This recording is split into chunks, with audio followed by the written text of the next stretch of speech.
in relationship to the species. So you can, if you have to report something, you can report an R without testing.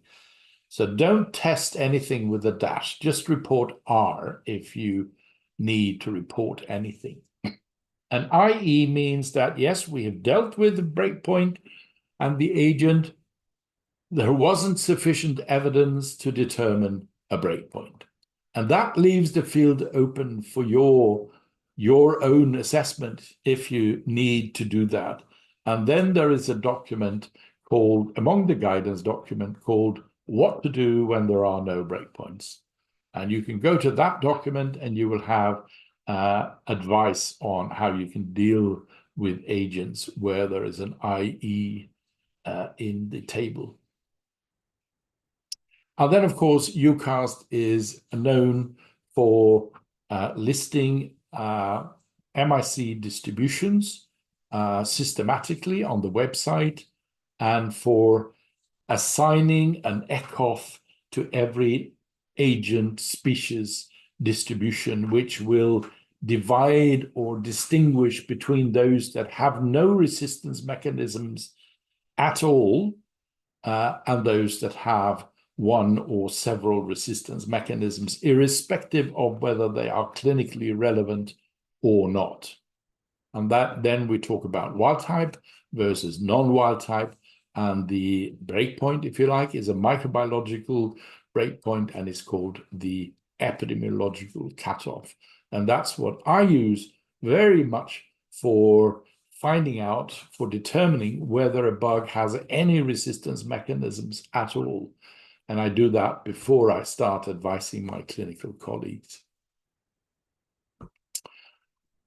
And these are the definitions then. You can see there are two green definitions, normal exposure and increased exposure, but both of those, the S and the I, are susceptible. And then, of course, you have the red for resistant, and the distribution you're looking at is the Streptococcus pneumonia distribution of MIC values collected from all over the world. There are 37,000+ MIC values from all over, from 32 different investigators.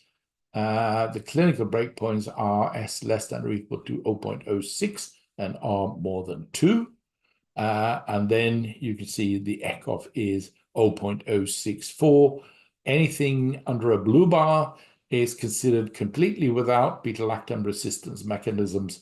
Anything in a red bar has one or several resistance mechanisms of varying severity.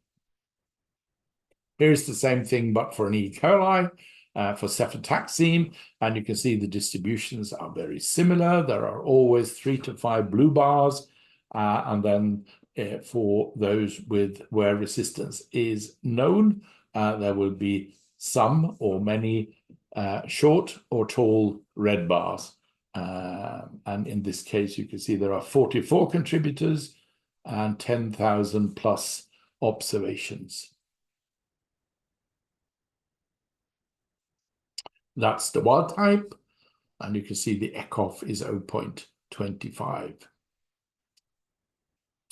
This is what it looks like when you then take that to disk diffusion, and you can see the green bars are representing the wild type.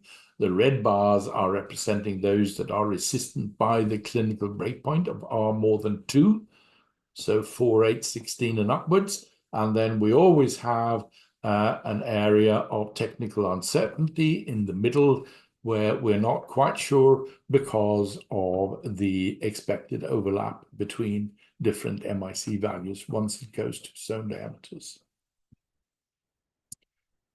All of this is available to you on the website, the traditional website to the left. And when you click on MIC distributions down the left-hand margin, both the MIC distributions and the zone diameter distributions will be available to you. It's now 12:47, and I think we will break here for questions. If there are any questions, you can post them directly to me or via the chat. So I'll stop here, and you will have the presentation available to you. There are a few more slides. They are self-explanatory, and you can either just read that, or you can write me an email, and I'm happy to help. So with that, I will just stop the presentation. I will stop sharing, and or shall I leave the sharing on, maybe, Sylvester, in case we that's okay. I think in case that there are some questions, so we have been taking a close eye on the questions for you, Prof. But really, thank you so much. I think for the presentation that you've given, really valuable information coming through. I think it's key. Some of the key takeaways that I've taken from you. I think we are really trying to support countries in terms of thinking around AMR surveillance. I think your aspect about ecological cutoffs being much better to use, and as they provide guaranteed comparability over time. I think that's one key takeaway that I think maybe countries should look at, because you mentioned that breakpoints really change over time. The other part, glad to know that CLSI and UCAST are collaborating. I think we've had a lot of questions from labs in terms of disk content. So I'm really glad to hear that you are collaborating, and now aligning in terms of new agents. And then lastly, I think really you really nailed it when you said, continuous improvement. You seem like you have your hands full. You're always improving, getting more information to try and provide useful information out there. So with that, I think I will go into the questions. We have a couple of questions online. So I will go to the first question.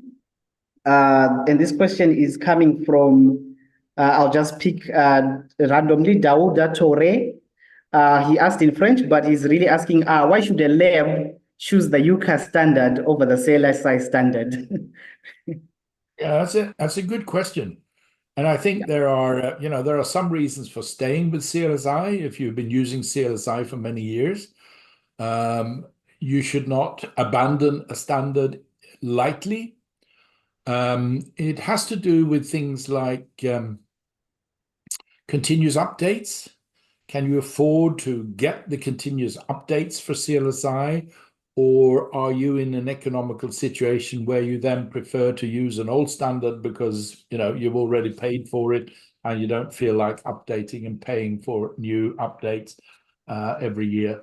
The UCAST, what speaks in favor of UCAST here is really that all recommendations are sort of updated in real time, and you don't pay anything, and you are alerted by email and by newsletter and by whatever. So you're sort of part of the system. And I think that speaks in favor of CLSI. But quite honestly, a lot of the recommendations are very similar nowadays. The breakpoints may differ a bit, yes. I think one of the things, or one other thing that speaks in favor of UCAST is that we don't like leaving things the way they were just because that was the way they were. There are many breakpoints in the CLSI system that haven't been revisited for 25 years. And that means that a lot of many breakpoints in the CLSI system are based on old traditions. And the data is based on other organisms than the actual organism which is in the table. So when we give breakpoints for Vibrio cholera, or for Vibrio parahemolyticus, or for Corynebacterium diphtheria, or whatever, we base it on data, modern data for those bugs. And we have put the money in there to make sure that we can develop whatever needs to be developed on a modern setup of actual bacteria. So the Corynebacterium diphtheria were developed only last year together with the Pasteur Institute in France and the Food Safety Institute in Munich and colleagues in Canada. So I think that speaks in favor of at least making sure that the recommendations that you use are based on a reviewed and revised and modern system. Thank you so much, Prof. There's an interesting question that came up. I think this is basically from a researcher, most likely. So I think you highlighted the part about insufficient evidence. Like you say, you've looked at it, but you don't have such insufficient evidence for that. The question is, where can we find this documentation? I think this is a researcher would like to find out if they can read more and explore. Yeah. You go to a document called What to Do When There Are No Breakpoints, and there is a link to that document under guidance documents. So in the left-hand margin of the UCAS website, you click on guidance documents, and I think it's actually the second document down in the list of documents that then appears on your screen. And that document has recommendations on what you can do when there are no breakpoints in the breakpoint table. Great, thank you so much, Bob. And then there was a question, I think, from our animal health sector colleagues. They are kindly asking where they can find any guidelines for UCAST for the veterinary sector. That's a very good question, and it's something we are constantly now working on. And we actually work very closely together with our veterinarian colleagues. There is a UCAS subcommittee called VetCast, not very surprisingly. The chairman is Peter Damborg, and you will recognize, I'm sure, many of the names on that committee. I urge you to write to them and ask them, when will we see the first breakpoint table? Because it's an email I send to them every 3 months and say, have you not finalized this now? Because it's so close, it's so close that you must expect to see a breakpoint table and their recommendations within the next few months. Sure. Then there's another question. Someone is just asking if you could please re-explain the ecological cutoff points and also what to do for having a NACS. I'm not so sure what that is. Having and a NACS, perhaps, if you can.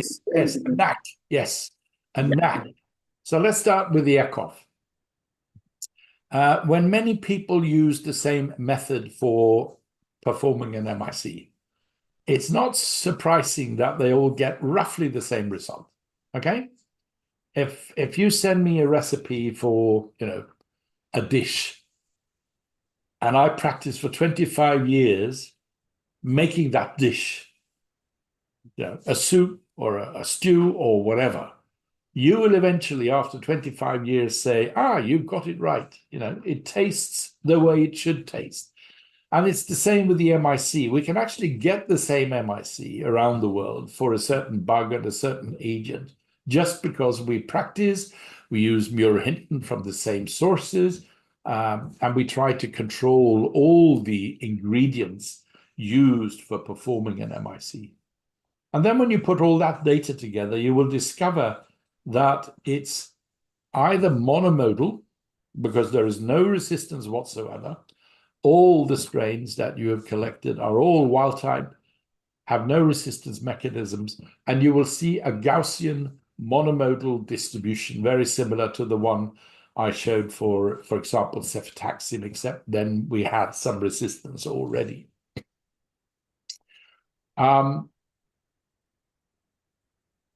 Yes, please go ahead. Yeah, where that distribution, that monomodal distribution ends, that's where the ECOF is. That's the epidemiological cutoff value. So it's really where isolates without resistance mechanisms, the MIC values they present, where that ends. And I'm not sure whether I can share again. Can I share again, do you think? Yes, please, Fitsam, can you allow Prof to share again?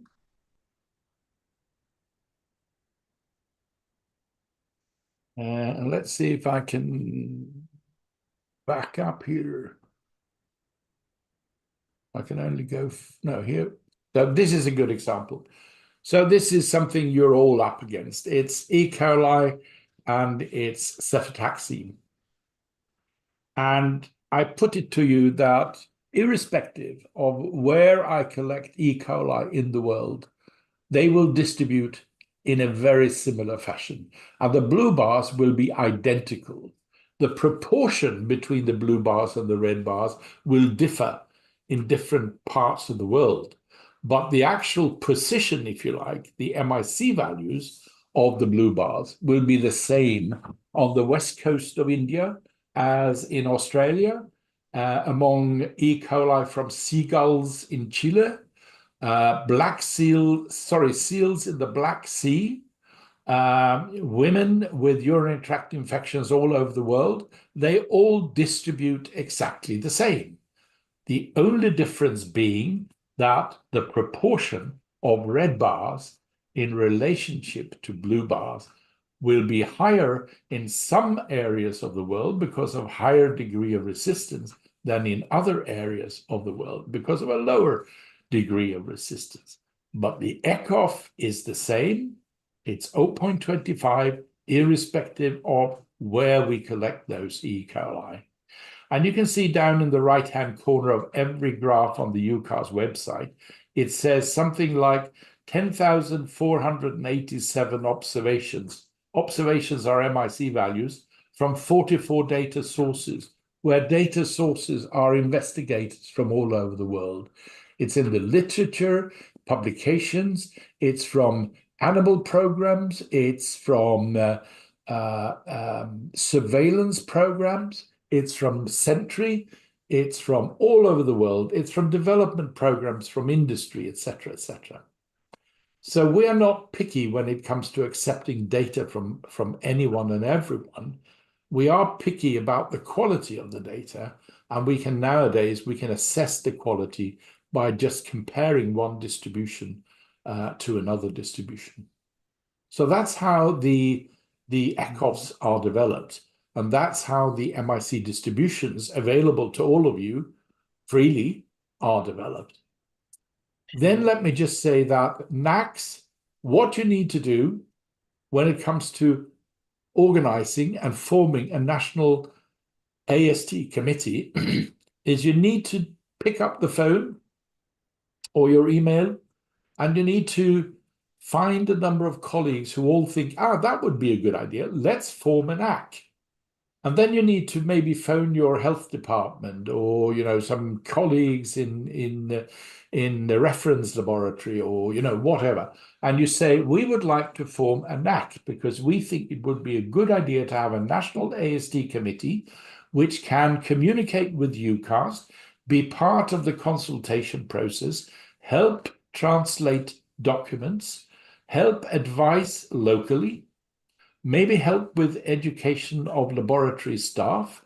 All of that is what the NACs, the 40 NACs, which are now available around the world, and you can see descriptions of them on the UCAS website. Again, you go to organization, you go to national AST committees, and you can see descriptions of the Australian NAC and the Moroccan NAC and all the different NACs that have already signed up have also normally created a website or at least described their activity.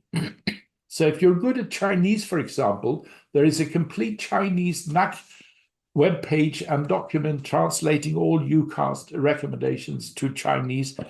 And I have signed them, not knowing exactly what I signed, but I have signed them, and they're out there for anyone to see. So I would encourage anyone who's interested in trying to make AST a national standard and being performed in a standardized way to allow comparison both inside the country and between countries. It's such a good thing to have a NAC for discussing all of those things, but also to serve as a go-between between national laboratories and UCAST. And we're happy to come and visit NACs. We're happy to take part in national workshops, etc., etc. No, thank you so much, Prof. Kalmita. So due to time considerations, we'd really like to thank everyone who has shared comments and questions. At this time, I would like to give a few minutes for Prof. Kalmita to just provide some closing remarks. Please note that to download the certificate for attending today, the link has been shared on the chats. So, Prof, please, any closing remarks from your side? Thank you. Just to say, it's been a pleasure to be with you. I wish I could, as I said, I wish I could, well, I wish we all had been able to meet. And I realize all the complications with that and the difficulties with everything from money to passports and visa and God knows all that. But it would have been nice to be able to share a lunch or a dinner with all of you and to just chatter away over, I'm not allowed to say a beer, but I'll say it anyway, to chat over a beer or a breakfast or whatever. We couldn't, but this was the best we could do at this point in time. And let's hope we meet at either maybe ECMID or ESMID Global.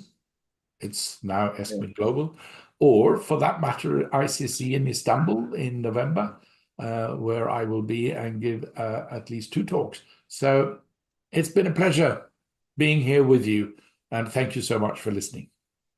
Sure. Prof. Kalmita, really on behalf of the ASLM CoP team, really been a pleasure and an honor to have you on board. We look forward to engaging you again, so we might call upon you again to come back. But otherwise, really, it has been a wonderful session indeed. We are always, again, looking for ways to expand the knowledge base of the participants who come onto these sessions. So please stay tuned for the upcoming ASLM AMR CoP webinar. And as I mentioned, there's going to be a part 2 of this, as Prof. Guna has mentioned, that will be coming up next week, Friday. Otherwise, really, from ASLM and the team, wishing you all a great weekend ahead. Until next time, goodbye for now. Goodbye, everyone. Thank you.